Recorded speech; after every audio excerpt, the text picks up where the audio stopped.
성탄절에 주시는 하나님의 말씀은 이사야서 9장 6절 7절 말씀입니다. 이는 한 아기가 우리에게 낳고 한 아들을 우리에게 주신 바 되었는데 그의 어깨에는 청사를 메었고 그의 이름은 기묘자라 모사라 전능하신 하나님이라 영존하시는 아버지라 평강의 왕이라 할 것이니라. 그 정사와 평강에 더함이 무궁하며 또 다윗의 왕자와 그의 나라에 군림하여 그 나라를 굳게 세우고 지금 이후로 영원히 정의와 공의로 그것을 보존하실 것이라. 만군의 여호와의 열심히 이를 이루시리라. 아멘. 같이 마지막 부분 같이 읽을까요? 만군의 시작. 만군의 여호와의 열심히 이를 이루시리라. 아멘. 아기 예수의 또 다른 이름이 주는 은혜라는 제목으로 말씀을 드리려고 합니다. 사람마다 본명 외에 또 다른 이름을 가지고들 있습니다. 심지어 태어나기 전에 갖는 이름이 있죠. 태명이라고 합니다. 태명을 붙일 때는 이름처럼 자라나면 좋겠다는 부모의 마음이 담겨져 있는 이름이죠. 태어난 이후 성장 과정 속에 또 하나 이름을 갖죠. 닉네임, 별명이라 그럽니다. 습관, 태도, 생김새, 아니면 성씨, 또 아니면 집안의 사정에 의해서 타의에 의해서 붙여지는 이름이죠. 놀림감도 되기도 하지만 때로는 자랑거리가 되기도 하는 이름입니다. 또 하나의 이름이 있습니다. 그래서 바로 필명입니다. 필명은 작가들, 문학가들이 자기의 작품의 주인공이나 또 작품에 담겨진 사상이나 철학을 담은 이름을 필명이라 그러죠. 어느 정도 성공한 사람들이 갖는 이름입니다. 또 예명이 있어요. 호라고 그러기도 하죠. 어떤 작가들이 글을 쓰거나 그림을 그리거나 할 때에 낙인을 찍지 않습니까? 거기에 호를 새기는 경우들을 많이 보게 되죠. 그 또한 전문가로서 성공한 사람으로서 스스로 붙이는 이름입니다. 이렇게 사람들은 태명이든 별명이든 필명이든 아니면 예명이든 본명이든 각자의 다양한 의미와 목적을 가지고 지어진 이름들이 있습니다. 그러면 오늘 2000년 전 오늘 이 땅에 인간의 모습을 입고 오신 예수님은 어떤 이름의 의미를 가졌는지 여러분 아시죠? 구원자, 구세주라는 이름의 의미를 가지고 있죠. 태어날 당시에 직전에 예언되어진 말씀이면 임마누엘이라 하리라. 하나님 우리와 함께 하신다는 그런 의미로서의 이름이었습니다. 근데 그가 태어나기 전에 마치 태명처럼 붙여진 또 다른 이름이 있어요. 근데 그 이름은 사람이 가진 다양한 또 다른 이름들과는 구별이 되어집니다. 차별화되어집니다. 비교할 수 없죠. 왜 그렇습니까? 그 이름에는 하나님의 속성이 담겨져 있기 때문에 그렇습니다. 그래서 오늘 이사야 선지자는 오늘 본문을 통해서 하나님의 속성이 담겨진 아기 예수의 또 다른 이름들을 몇 가지 우리에게 알려주고 있습니다. 그런데 그 이름이 주는 은혜가 있어요. 뭐가 있다고요? 은혜가 있어요. 하나님의 속성을 담은 그 이름들이 그냥 아무 의미 없음이 아니라 어떤 결과에 대한 기대할 수 없음이 아니라 의미가 따라서 분명한 기대가 할 수 있는 그런 엄청난 내용의 이름들입니다. 오늘 이 말씀을 들으면서 이 이름에 담겨진 그 은혜를 아기 예수를 다시 우리 마음속에 모심을 통해서 우리 신앙을 회복함을 통해서 여러분들도 경험하게 되는 하나님의 축복이 금번 성탄절 기간 동안 여러분의 삶의 가정에 일터에 앞으로의 계획과 기도 제목에 가득하게 되기를 주님 이름으로 축복합니다. 첫 번째 이름은 그 어깨에 정사를 맨 분이다 라고 오늘 6절에서 말씀을 하고 있습니다. 정사란 왕의 특권과 왕의 권위를 의미하는 거예요. 왕이 사는 집을 궁궐이라 그래요. 일반 서민이나 대신들 집과는 비교할 수 없죠. 왕이 누리는 명예나 권력은 사람들과 비교할 수 없어요. 왕이 입는 옷 또한 마찬가지예요. 그 어깨에 정사를 메었다 그랬어요. 왕복이 어떤 복이에요? 뭔가 어깨에도 주렁주렁 왕을 상징하는 권위와 통치권을 상징하는 것이 주렁주렁 달려있어요. 대신들의 옷이 화려하다 한들 왕의 옷과는 비교할 수가 없어요. 이 말은 무슨 말입니까? 오늘 이사야는 앞으로 태어날 아기가 세상을 통치할 정사를 어깨에 메신 분이라고 묘사를 하고 있어요. 성경을 보면 이스라엘을 다스린 왕들과 이스라엘 밖의 주변 왕들의 이름과 치적이 기록되어져 있어요. 업적별로 구분해 보면 선정을 베푸는 왕의 이름이 나열되어 있고 악정을 베푸는 왕으로 나누어져 있습니다. 하나님을 아는 왕이 있고 하나님을 모르는 왕들이 있습니다. 하나님의 뜻대로 백성들을 잘 치리해서 백성들로 하여금 행복하게 하는 왕이 있었던가 하면 백성들의 피를 빨아먹고 백성들을 괴롭히고 착취하는 그러한 왕들이 있는 것을 보게 됩니다. 그런데 그러한 왕들의 치적이 자기의 스스로 어떤 왕이 되어주는 과정 속에 뭔가 업적을 많이 남겨서가 아니라 새서 띄어져 오는 것, 아버지로부터 물려받는 것에 지나지 않아요. 그런데 중요한 것은 뭡니까? 아버지한테 물려받지만은 오늘 그가 어떻게 왕으로서 이걸 감당하느냐에 따라서 그 정사를 발휘하고 나라를 평안하게 하는 것은 누구나 하는 일이 아니죠. 특별한 사람들만 할 수 있는 일이에요. 그런데 아기로 태어나신 예수는 어깨에 정사를 메었다는 거예요. 그 어깨에 세상의 통치권을 가졌다는 거예요. 세상의 권위를 가졌다는 그런 말씀이에요. 자, 그래서 이웃에 사는 별을 연구하는 동방 박사들이 어떻게 했어요? 그 왕으로 나실 예수를 찾아서 먼 곳까지 여행을 온 거예요. 그 아기 예수를 만나고 여행을 와서 만나고 그 경배는 끝났습니까? 보배합을 열어서 황금 유황 몰약이라고 하는 당대 최고의 보석으로 왕을 어때요? 왕의 권위, 왕의 통치권을 인정하고 경배해드린 거예요. 그것을 따라서 합니다. 예수님은 우리의 왕, 나의 왕, 그 어깨에 정사를 맨 왕. 그 어깨에 정사를 맨 왕이라는 것은 통치권을 가지신 왕, 권위를 가지신 왕이라는 말씀이에요. 시편 5편 2절을 보면 나의 왕, 나의 하나님이라고 했고 시편 145편 1절에서는 왕이신 나의 하나님, 내가 주를 높이고 영원히 주의 이름을 송축하리이다. 예수님은 그 어깨에 정사를 맨 왕입니다. 할렐루야. 자, 그 아기로 오신 예수님이 내 삶의 왕이요 권위자로 인정한다면 오늘 우리에게는 어떤 은혜가 임할까요?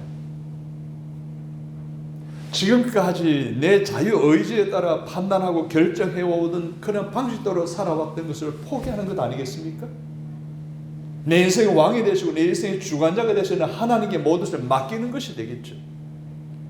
그런 자에게 그 이름이 주는 은혜는 엄청납니다.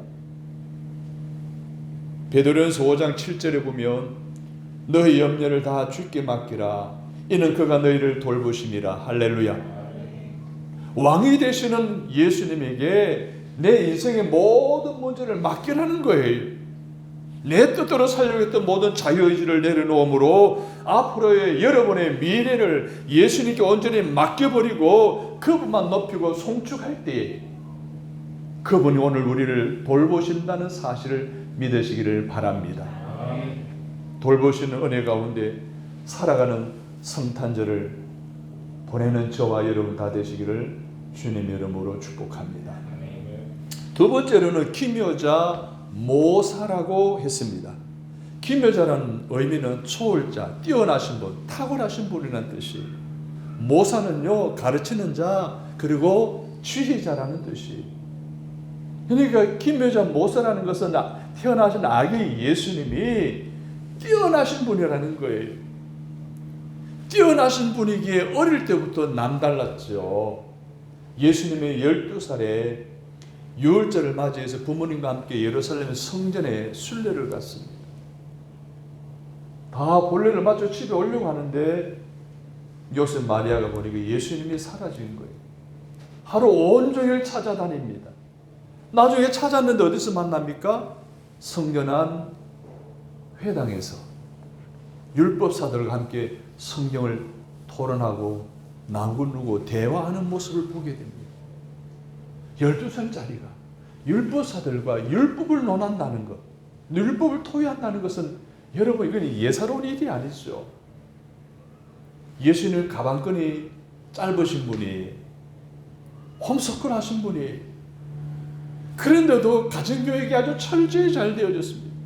세상적인 학문에 대한 것도 물론이거니와 신앙교육 또한 철저했습니다.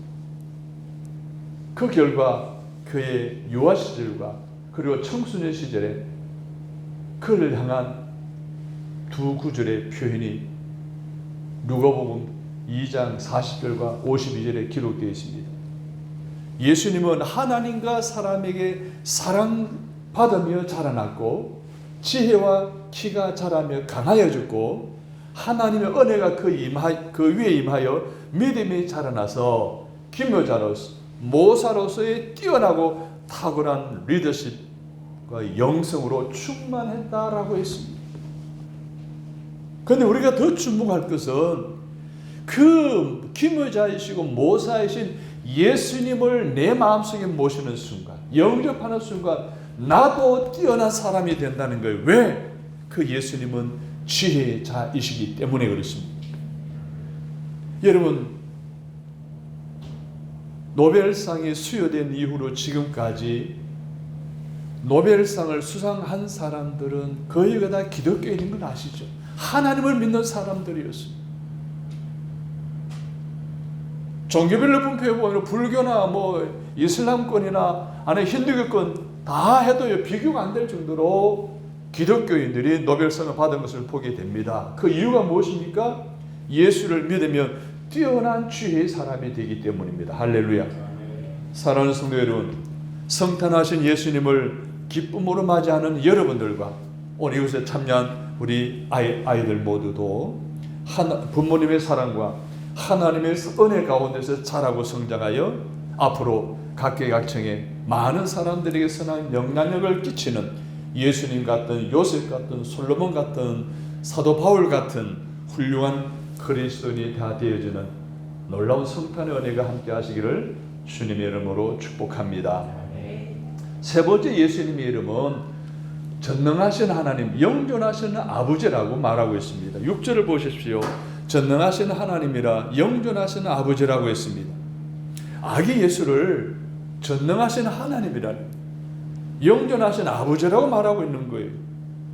빌립보 2장 6절 7절을 보면 그는 근본 하나님의 본체시나 하나님과 동등됨을 취할 것으로 여기지 아니하시고 오히려 자기를 비워 종의 형체를 가지사 사람들과 같이 되셨고 라고 했고 이어지는 8절을 보게 되면 사람의 모양으로 나타나사 자기를 낮추시고 죽기까지 복종하셨으니 곧 십자가에 죽으심이라. 이 말은 무슨 말이에요? 예수님 본래 하나님이었는데 사람이 되셨다는 거예요. 이 땅에 오셨다는 거예요. 그리고 십자가에 죽으셨다는 거예요. 그래서 인류 지상의 최대의 난제인 인간의 죄 문제를 해결해 주시고 영원히 살아가는 영생의 문제를 해결해 주시는 전능하신 하나님이고 영존하신 아버지라는 거예요. 할렐루야. 사랑하는 여러분, 하나님은 우리 인간이 해결할 수 없었던 죄 문제를 해결했습니다. 죄 문제 해결함으로 영생의 문제도 해결해 주신 줄로 믿습니다. 그러한 전능하시고 영원하신 함께 하시는 하나님이심을 믿으시면 아멘. 성탄으로 오신 예수님을 영접하는 이마다 죄뿐만 아니라 살아가는 삶 속에 일어나는 여러 가지 다양한 많은 무거운 짐과 많은 문제들까지도 다 해결함을 받게 되어질 줄로 믿습니다. 마태복음 11장 28절에서는 따라서 합니다. 수고하고 무거운 짐진 자마다 다 내게로 오라. 내가 너희를 편히 쉬게 하리라. 악의 예수님을 영접하는 순간 그 이름이 주는 영존하시는 전능하시는 하나님의 이름이 주는 은혜는 쉼을 얻는다는 거예요. 무거운 모든 짐을 다 해결해 주신다는 거예요. 아멘입니까? 이번 성탄절 악의 예수님을 영접하고 내 인생의 모든 무거운 짐 다 벗어버리는 쉼을 얻고 안식을 얻는 그런 놀라운 성탄의 은총이 함께 하시기를 주님의 이름으로 축복합니다. 마지막으로 보니까 평강의 왕이라고 했습니다. 6절 끝을 보십시오. 평강의 왕이라 할 것임이니라. 7절 첫머리를 보십시오. 그 정사와 평강의 더함이 무궁하며, 여기서 말하는 평강은 바로 평화를 말하는 거예요. 인류 역사는 전쟁의 역사다라고 해도 과언이 아니죠. 유엔이 있습니다. 아셈이 있습니다. 그리고 아펙이 있고요. EU가 있고요. 그리고 나토가 있고 한미 군사 동맹이 있지만 분쟁과 전쟁은 꼬리에 꼬리를 물고 일어나고 있는 인류 역사입니다. 물론 국가 간의 대립도 있지만은 이 종교로 인한 여러 가지 많은 전쟁들이 끊임없이 있어 왔습니다. 그 많은 종교들 가운데 특히 이슬람 종교만큼 호전적인 종교는 없다라고들 사람들은 이야기하죠. 그들은 어떤 이슈를 가지고 있습니까? 한 손엔 코란, 한 손엔 칼이라는 캐치프레이즈를 가지고 그들은 모든 나라 모든 사람들을 대합니다. 특히 IS 같은 경우 보면 극단주의 이슬람 교도를 보게 되면 IS라는 이름 하에 자살 테러들이 일어나지 않습니까? 그들은 죽으면 마호메트와 함께 산다고 합니다. 예쁜 여자들과 함께 품을 수 있다고 합니다. 그래서 죽음을 뭡니까? 축복으로 여기는 그러한 사상을 주입시키고 있습니다. 지난 주 월요일 날 호주 시드니에서 있었던 IS로 추정되는 사람의 부자 간의 난사 사건이 있었죠. 하누카라고 하는 것은 유대인의 성전 건축 재건을 위해서 모이는 절기인데 모여있는 그 유대인들을 향해서 무차별 난사를 해서 15명이 숨진 사건이었습니다. 그런데 호주 총리가 이런 말을 했어요. IS 이념에 따른 아버지 아들이 저지른 범행으로 추정하고 있다는 거예요. 그러니까 IS와 같은 극단적 이슬람 교도들은 남을 죽이고 남을 파괴해야 자기가 행복하고 자기가 잘 된다라고 생각하고 믿고 그렇게 행동하고 있습니다. 그런데 우리 예수님의 가르침이 뭡니까? 평강의 왕으로 오신 예수님의 가르침은 무엇입니까? 다른 사람을 살리기 위해 내가 죽어야 한다라고 가르치고 그를 실천하신 분이십니다. 할렐루야. 그래서 극단적인 이슬람의 평화와 이 예수님의 평화는 너무 다른 거예요. 예수님은 이 땅에 우리를 위해 평화를 주시기에 이 세상에 오신 줄로 믿으시면 아멘. 그래서 누가복음 2장 14절을 보면 지극히 높은 곳에서는 하나님께 영광이요 땅에서는 기뻐하심을 입은 사람들 중에 평화로다. 이 구절의 말씀은 아기 예수님이 태어나실 때에 천사들이 부른 노래죠. 한번 따라서 할까요? 지극히 높은 곳에서는 하나님께 영광이요 땅에서는 기뻐하심을 입은 사람들 중에 평화로다. 아기 예수님을 모시는 사람들의 마음속에 하나님의 평강이 임한다는 말씀이에요.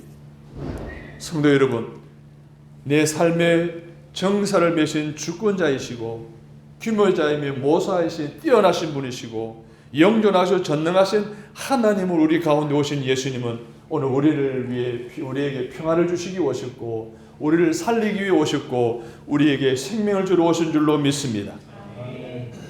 오늘 본문 마지막 부분 보십시오. 만군의 여호와의 열심히 이를 이루시리라. 할렐루야. 오늘 이름값, 은혜의 값 이루실 아기 예수님을 찬양하고 영접하고 그분을 경배하고 마음껏 높여드리는 저와 여러분에게 아기 예수님의 또 다른 이름이 주는 은혜가 가득 찬 성탄절이 여러분에게 기다리고 있을 줄로 믿습니다. 좋으신 하나님, 아기 예수로 오신 예수님의 또 다른 이름이 주는 은혜의 값, 이 네 가지 이름이 의미, 이름이 주는 은혜를 하나님 아멘으로 받았습니다. 마음에 새겼습니다.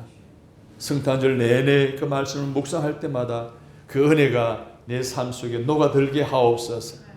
내 가정에, 내 일터에, 내 믿음의 기업 위에, 나의 미래와 장래와 가정에 하나님 녹아들어 차고 넘치는 충만한 은혜가 되도록 역사하여 주옵소서. 예수님의 이름으로 간절히 기도합니다. 아멘.